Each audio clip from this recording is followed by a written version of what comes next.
నమస్కారం అండి. తాజాగా నాదెండ్ల మనోహర్ గారు ఒక మాట అన్నారు. ఈ ఆవిర్భావ సభ ఏర్పాట్లు చేస్తూ ప్రతి ఊర్లో దాన్ని తెలియపరుస్తున్నారు అనమాట. ఆ క్రమంలో ఆయన ఒక మాట అన్నారు, ఇది చంద్రబాబు గారు ఈ రోజు ముఖ్యమంత్రిగా కూర్చున్నారంటే దానికి పవన్ కళ్యాణ్ గారే కారణం అని. సో మరి ఇది ఒప్పుకోదగ్గ విషయమైనా మరి కూటమి ప్రజలు కొంతమంది టీడీపీ వాళ్ళు అసహనం వ్యక్తం చేస్తున్నారు ఆ మాటల పైన. అదేం లేదండి. ఇప్పుడు చంద్రబాబు నాయుడు గారికి అప్పుడు జైల్లో వేసిన తర్వాత ఆ పార్టీ చాలా కిందకి దిగజారిపోయింది. అసలు ఎలాంటి దిక్కుతో తోచని స్థితిలో పవన్ కళ్యాణ్ వెళ్ళి పోరాటం చేసి చేయందిచ్చాడు. ఆ పోరాటంలో ఆయన చెలించిపోయిన విషయం ఏంటంటే, ఇలాంటి నాయకుడు, ఇంత విజన్న నాయకుడు, ఇంత సీనియరు, ఇలాంటి వ్యక్తినే జైల్లో వేసారు.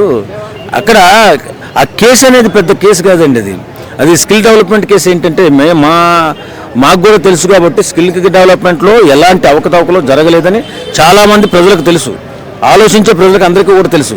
కాబట్టి చంద్రబాబు నాయుడు గారిని జైల్లో వేసిన తర్వాత అందరు సామాన్యులాగే పవన్ కళ్యాణ్ ఆలోచించాడు. ఆలోచించి ఏంటి ఇంత మూర్ఖత్వమా, ఇంత 74 సంవత్సరాల వయసులో అతన్ని నిర్దాక్షిణ్యంగా రాత్రంతా నిద్రపోనీయకుండా తెల్లవార్లు తిప్పి జైల్లో వేస్తారా? 15 సంవత్సరాల ముఖ్యమంత్రిగా రాష్ట్రానికి ఉన్న వ్యక్తిని ఇంత నీచంగా చేస్తారా అనే కసితో కోపంతో కడుపు రగిలిపోయినటువంటి పవన్ కళ్యాణ్ గారు వెళ్ళి ఆయన లేపి చేయించి అందరికీ ఆయాల జైలు పట్టుకొచ్చి మీడియా మీటింగ్లో గట్టిగా వాదించి నిలబడి కూటమి ప్రభుత్వం కలుస్తుంది, జగన్మోహన్ రెడ్డిని అతపాతాలను తొక్కేస్తున్నాం అని ప్రకటించిన తర్వాతే జవసత్వాలు తెలుగుదేశంలో కానీ అలాగే ఇక్కడ కూడా ఈ పార్టీ కూడా ఆ రోజు నుంచే ఆ స్థాయికి జనసేన కూడా వెళ్ళింది. అంటే ఆయన అనే ఉద్దేశం మంచిదే. అంటే పవన్ కళ్యాణ్ గారిని పాజిటివ్ గా మాట్లాడుతున్నారు కానీ చూసే వాళ్ళ తీరు బాగాలేదు కదా. ఆయన ఏదో తప్పుగా మాట్లాడారు, ఆయన ఏదో కావాలని పవన్ కళ్యాణ్ లేపి తగ్గిస్తున్నారు అనే విధంగా అర్థం చేసుకునే వాళ్ళు ఉందంటారా? ఇప్పుడు నాదెండ్ల మనోహర్ గారి ఆ మాట అనడానికి కొన్ని కారణాలు ఉంటాయి. నాదెండ్ల మనోహర్ గారు ఒక స్పీకర్గా ఆయన రాజకీయ ధురంధరుడు. వాస్తవంగా పవన్ కళ్యాణ్ గారిలో ఉన్న మంచితనాన్ని చూసే ఆయన వెంట నడిచాడు. ఏ రోజుకైనా మనం ఈయన వెంటుంటే రాష్ట్రానికి మంచి జరుగుతుంది, అభివృద్ధి జరుగుతున్న ఉద్దేశంతో ఆయన ఉన్నాడు. కాబట్టే ఈవేళ కూటమి గెలిచింది. వాస్తవంగా మనం అందరూ అనుకునే మాట అది, కూటమి గెలిచిందంటే కారణం జనసేనని. ఏదో ఆ మాట అంటే మరి వీళ్ళు కూడా బాధపడతారు. కారణం ఏంటంటే ఆ మాట నుంచి గొడవ ఎక్కడ దాకా వెళ్తుందంటే మళ్ళీ ఓట్ ట్రాన్స్ఫర్ దాకా వెళ్తుంది. ఓట్ ట్రాన్స్ఫర్ నుంచి అసలు మొత్తానికి సీట్లు అప్పుడు మీకు 23 అంటే మళ్ళీ మీరు 0లో ఉంటారని చెప్పి వీళ్ళు అంటే అది ఎక్కడికో వెళ్ళిపోతుంది. ఆ ఒక్క మాట దాన్ని పవన్ కళ్యాణ్ గారి ఆద్యుడు అంటంతో అది ఎక్కడికో వెళ్ళిపోతుంది, చిలికి మారుతుంది. ఏమంటారంటే పవన్ కళ్యాణ్ గారు ఆద్యుడు అని చెప్పేసి వీళ్ళు అనుకుంటున్నారు, జనసేన కార్యకర్తలు అనుకుంటున్నారు, తెలుగుదేశం వాళ్ళు కూడా కొంతమంది అనుకుంటున్నారు. కానీ ఆ మాట అనడం ఎంతవరకు కరెక్టు? ఇప్పుడు ఈయన బలమైన అంతా అయిపోయినాక మళ్ళీ ఆ ప్రస్తావన తీసుకురావడం అనేది అది కరెక్ట్ కాదు. ఎందుకన్నా మంచిది. ఎందుకంటే ఒక అన్నదమ్ములుగా కుటుంబంలో కూడా గొడవలు అవుతుంటాయండి. గొడవ అయింది ఈ రోజు. ఇప్పుడు ఒక మాట పెద్ద స్థాయిలో ఉన్న వ్యక్తులు అనకూడదు కదా, వల్ల ఇక్కడ మొత్తానికి మళ్ళీ ఎందుకంటే నాయకులందరూ కలిసే ఉన్నారు. ఈ మధ్య ఎందుకనో చంద్రబాబు నాయుడు గారు కూడా కొన్ని విషయాల్లో దొరికిపోతున్నాడు. ఎందుకంటే ఆ మాటలు అనకూడని మాటలు, ఎలాగా వైఎస్ఆర్సీపీ కార్యకర్తలకి మీరు పనులు చేయకండి అని చెప్పేసి అన్నారన్నటువంటి వీడియో ఒకటి మేము చూడడం జరిగింది. ఇప్పుడు మధ్యవర్తిత్వంగా మేము జనసేన పార్టీ తరఫున మేము ఉన్నా మరి అందరినీ ఆలోచిస్తూనే ఉంటాం కదా. ఆ రకంగా ఆయన అనకూడదు, ఈ రకంగా ఈయన అనకూడదు. కారణం ఏంటంటే కలిసి ఉన్నాం మనం. ఇప్పుడు ఎందుకు గెలిచిన తర్వాత నేను నా వల్ల నువ్వు గెలిచావు, నీ వల్ల నేను కలిసాను. పటిష్టమైన బలమైన పార్టీ తెలుగుదేశం. ఆ పార్టీని అణగదొక్కేస్తున్నటువంటి క్రమంలో పవన్ కళ్యాణ్ గారు చేయందించారు కాబట్టి, వాళ్ళు అది గుర్తించారు కాబట్టి ఇలా పవన్ కళ్యాణ్ గారికి అంత గౌరవిస్తున్నారు తెలుగుదేశం పార్టీ. కాబట్టి ఇవన్నీ కూడా పురుషా పెట్టవలసిందిగా నా మనస్ఫూర్తిగా కోరుకుంటున్నాను. నమస్తే సార్. నమస్తే. సో నాదెండ్ల మనోహర్ గారు అయితే తాజాగా కామెంట్స్ చేశారు, పవన్ కళ్యాణ్ గారు ఉండటం వల్ల ఈ రోజు చంద్రబాబు గారు సీఎం కుర్చీలో కూర్చున్నారు. Correct sir. అది మరి కొంతమందికి కూటమిలో భాగంగా ఉన్న వాళ్ళకి నచ్చట్లా. అది ఓపెన్ అన్న, ఎవరిష్టం వాళ్ళది. అన్నగారు అనేది తప్పేం కాదన్న. వాస్తవానికి పవన్ కళ్యాణ్ ఉండటం వల్ల కూడా ఆ పార్టీ కూటమి అనేది 99% విజయం సాధించింది. దీంట్లో తేడా లేదు. అన్నకి ఎన్ని సీట్లు ఇస్తే అన్ని సీట్లు గెలిచిండు ఎవరు? పవన్ కళ్యాణ్ గారు. ఆ నగరం బసగడవ అన్నగారు అన్నది తప్పేం కాదన్న. ఎలా కాదనంటే ఆయన విశ్లేషించే అన్నాడు, విశ్లేషించకపోతే అన్నది కదా ఎందుకు అనేది. అంతే బిఫోర్ ఈయన అవుటా ముఖ్యమంత్రి కాలే కదా, అన్నగారు చేసిండు, మళ్ళీ ఈయన చేసిండు, ఆయన తప్పులు ఈయన తప్పులు అని చెప్పిండు. ఓకే, పవన్ కళ్యాణ్ రావడం వల్ల నేను కూడా అంటున్నా, మనవరం కంటే నేను కూడా అంటున్నాను, అదే ఒక ఎవరిదని ఒక ఓటర్ అంటున్నా నేను. పవన్ కళ్యాణ్ అన్న లేకపోతే యాక్చువల్గా టీడీపీ గెలిచేంత సినిమా లేదు. ఒకవేళ గెలిస్తే రెడ్ బుక్ పరిపాలన అనుకో అలా నడుతుంది. మీరు అన్నారు కదా ఇప్పుడు పవన్ కళ్యాణ్ ఒకటి చిన్న తప్పు రాను. వకీల్ సాబ్ సినిమా ఉందండి, అందులో ఆడపిల్లలు అంటారా ఇప్పుడు ఏం జరుగుతున్నాయి. మరి అన్న కొంచెం పట్టించుకోవాలని ఏమంటారు అని అరుణ ఏ పేరు కదా హోమ్ మినిస్టర్ గారికి నా రిక్వెస్ట్, అనిత గారికి నా రిక్వెస్ట్, కొంచెం పట్టించుకో అన్న కూడా అన్నాడు. అదే హోమ్ మినిస్టర్ నా చేతిలో కనుక ఉంటే అన్నదా ఎవరు పవన్ అన్నాడు, నీ ఆ చేతిలో ఉంటే ఎలా ఉండు రాస్తావా అన్నాడు. ఇప్పుడు అన్నకు కూడా కొంచెం సంథింగ్ ఏదో ఉన్నట్టే కదా. డిప్యూటీ సీఎం లోకేష్ కావాలనేది ఇదొక ప్రశ్న, వాస్తవమే. మరి పవన్ రెడ్డికి పోతాడు అంటే ఇక్కడ పవన్ కళ్యాణ్ గారు ఒక స్టేట్మెంట్ ఇచ్చారు, 15 ఏళ్ల వరకు కూడా నన్ను బాబు గారిని ఎవరో విడదీయలేరని. మరి ఆయన స్థాయి వ్యక్తి ఆ మాట ఇది రాంగ్ అన్న. ఎట్లా చెప్పనా, భార్య భర్తలు మనం తాళి కట్టినప్పుడే విడిపోతున్నప్పుడు ఒక పార్టీ విడిపోవడం అనేది సహజం. కానీ అన్నగారు మరి ఆ నమ్మకం, అది పవన్ అన్న నమ్మకం, అది ఆయన దారిలో మరి వీళ్ళు కూడా నడవాలి కదా. ఎవరైతే మంత్రులు ఎట్లా పడతారన్నా, వాళ్ళు ఎక్కువ వీళ్ళు తక్కువ.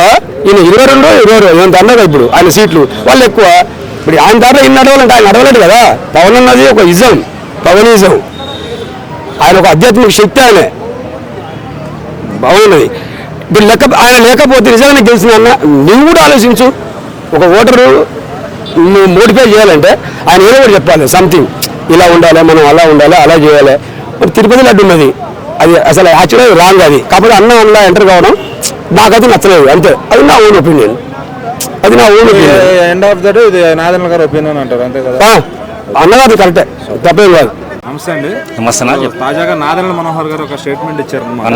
పవన్ కళ్యాణ్ గారి వల్ల ఈ రోజు చంద్రబాబు గారు ముఖ్యమంత్రి పదవిలో కూర్చున్నారు.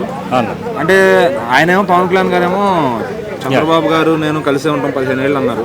మరి ఈయన ఈ మాట అనటం వల్ల కొంతమంది కూటమిలో ఎవరైతే భాగంగా ఉన్నారో టీడీపీ అభిమానులు వాళ్ళు కొంత బాధపడుతున్నారు. సో మరి ఆ మాటలు అనటం అది అంతా కరెక్ట్ అయినా యాక్సెప్ట్ చేస్తారు మీరు? ఒకటి ఏంటంటే ముఖ్యంగా ఇప్పుడు నాదెండ్ల మనోహర్ గారు ఇప్పుడు ఒక మంత్రిగా అతను ఆంధ్రప్రదేశ్ పౌర సరఫరా మంత్రిగా ఉన్నాడు.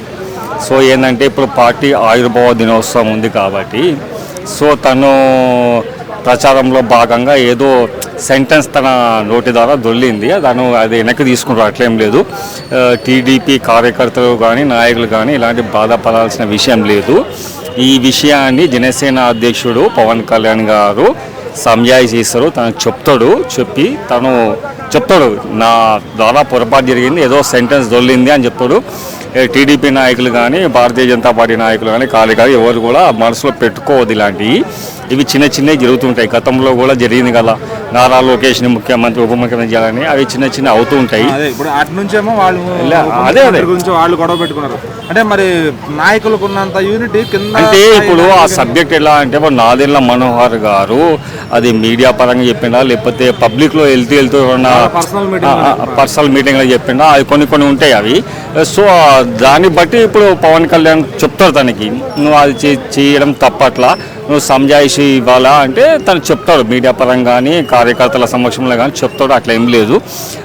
పార్టీ ఆవిర్భావ దినోత్సవం అయితే గ్రాండ్ సక్సెస్ అవుతుంది. ఫ్యూచర్లో రాజకీయ సమీకరణలు పరిణామాలు ఏ విధంగా ఉంటాయో తెలియదు.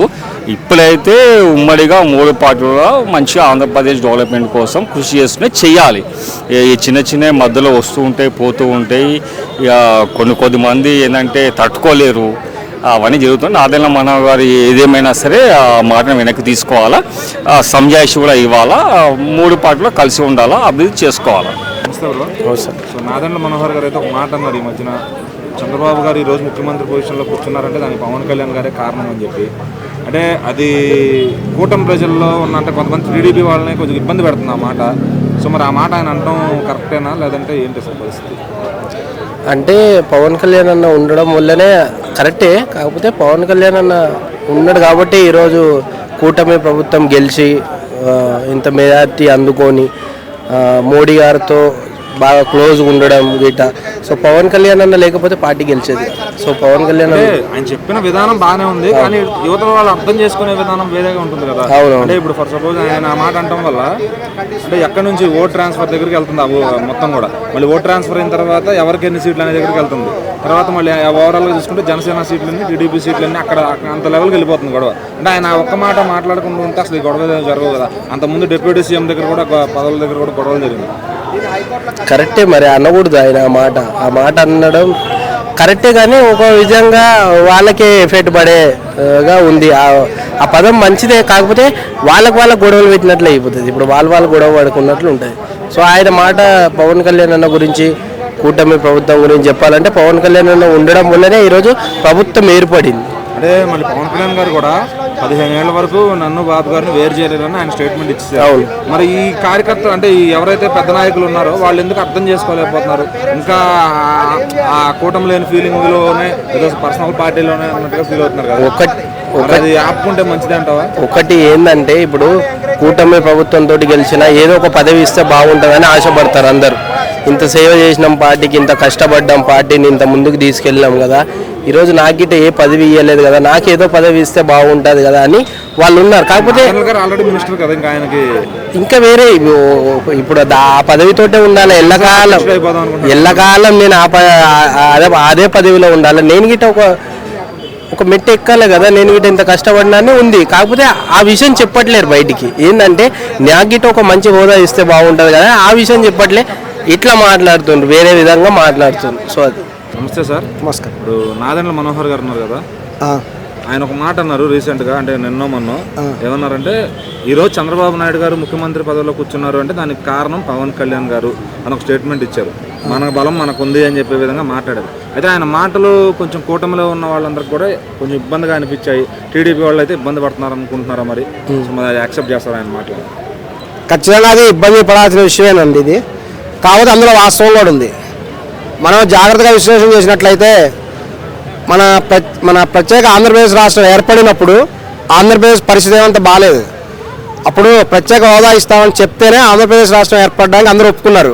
ఎందుకంటే హైదరాబాద్ స్థాయి ఒక పట్టణం కూడా మన ఆంధ్రాలో వస్తుందనే ఉద్దేశంతో అందరూ ఒప్పుకున్నారు.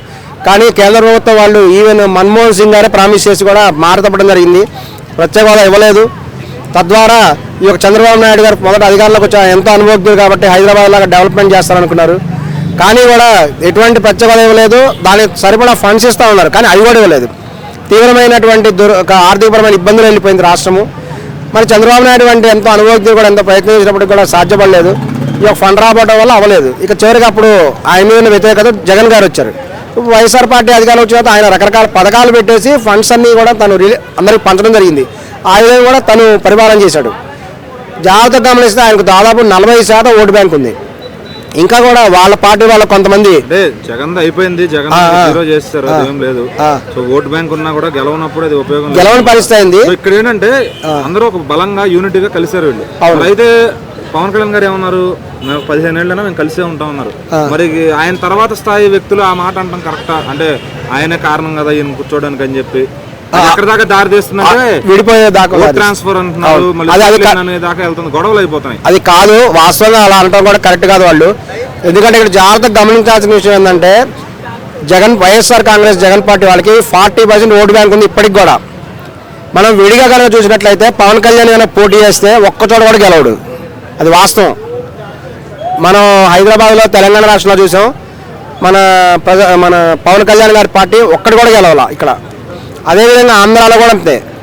వీళ్ళది ఏంటంటే కేవలము కొంత ఓటు బ్యాంక్ ఉంది వాళ్ళకి. ఖచ్చితంగా పవన్ కళ్యాణ్ గారికి ఓటు బ్యాంక్ ఉంది, కానీ ఓటు బ్యాంక్ గెలిచే స్థాయిలో లేదు, అది వాస్తవం. అది వాళ్ళకు కూడా తెలుసు. అందుకే పోయినసారి పవన్ కళ్యాణ్ గారు కూడా ఓడిపోవడం జరిగింది. ఇవన్నీ కూడా అత్యంత అనుభవజ్ఞులైనటువంటి చంద్రబాబు నాయుడు గారు అబ్జర్వేషన్ చేయడం జరిగింది. నిజం చెప్పాలంటే విడిగా పోటీ చేసినట్లయితే నిజంగానే ఈసారి జగన్ గారు వచ్చేవాళ్ళు, మళ్ళీ చంద్రబాబు నాయుడు గారు ఓడిపోయేవారేమో బహుశా. ఎందుకంటే అతనికి అరౌండ్ 30% ప్లస్ మాత్రమే ఉంది. తర్వాత ఈ బీజేపీ పార్టీకి కూడా ఒక 2-3% మాత్రం ఓటు బ్యాంక్ ఉంది. వాళ్ళు విడిగానే పోటీ చేస్తే ఎవడు గెలిచేవాళ్ళు కాదు. పవన్ కళ్యాణ్ గెలవడు, చంద్రబాబు నాయుడు టీడీపీ పార్టీ అయితే కొన్ని స్థానాల్లో గెలిచేవాళ్ళు ఖచ్చితంగా. ఇక బీజేపీ అంటే అసలు గెలవదు ఆంధ్రప్రదేశ్. అంటే ఇది మొత్తానికి మళ్ళీ మొదటికి వెళ్తున్నాయి లెక్కలన్నీ. అవును. సో మరి ఇంత జరుగుతున్నప్పుడు నాయకులు బలంగా ఉన్నప్పుడు మిగిలిన వాళ్ళందరూ ఇంత మాట్లాడటం అది డిస్టర్బెన్స్ అవుతుంది అంటారా మరి పార్టీలో? ఖచ్చితంగా డిస్టర్బెన్స్ అవుతుందండి. ఇప్పుడు ఏంటంటే ఈ రోజు పవన్ కళ్యాణ్ గారు గెలిచారు అంటే చంద్రబాబు నాయుడు గారి వల్లే. చంద్రబాబు నాయుడు గారి వల్లే వాళ్ళ ఒప్పందం అందరూ కలిసి కూటమిగా ఉండటం వల్లే విజయం సాధించారు. ఈ రోజు నా సీఎం అయ్యాడు, ఈయన డిప్యూటీ సీఎం ఇచ్చారు.